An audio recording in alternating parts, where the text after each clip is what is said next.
वाला फुलावा के। फागुन महीनावा में राम के भवनवा में उड़ेला गुलाल कचनारे वाला फुलावा के। बड़ी मन भावन लागे बहुत सुहावन लागे भगवा कलर में जहान हो गई।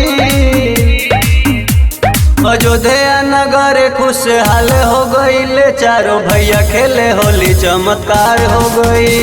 अयोध्या नगर खुशहाल हो गई चारों भैया खेले होली चमत्कार हो गई।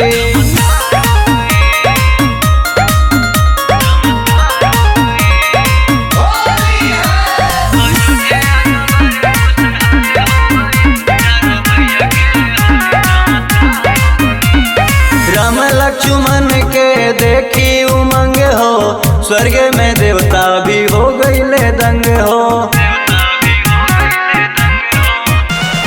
राम लक्ष्मण के देखी उमंग हो स्वर्ग में देवता भी हो गईले दंग हो। होली का दहन भइले सब कोई मगन पूरा धरती गगन लाल लाल हो गई।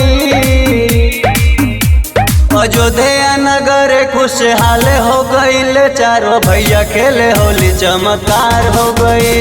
अयोध्या नगर खुशहाल हो गई चारों भैया खेले होली चमत्कार हो गई।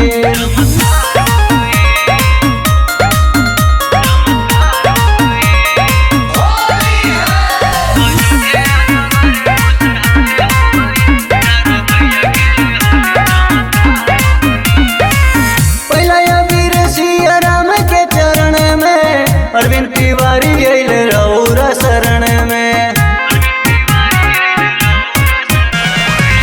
पहला अबीर सिया राम के चरण में अरविंद तिवारी अइले रउरा शरण में। सबके बोलाई रंग खेले रघुराई काहे मनवा में रउरा सवाल हो गई। अयोध्या नगर खुशहाल हो गई चारों भैया खेले होली चमत्कार हो गई। अयोध्या नगर खुशहाल हो गई चारों भैया खेले होली चमत्कार।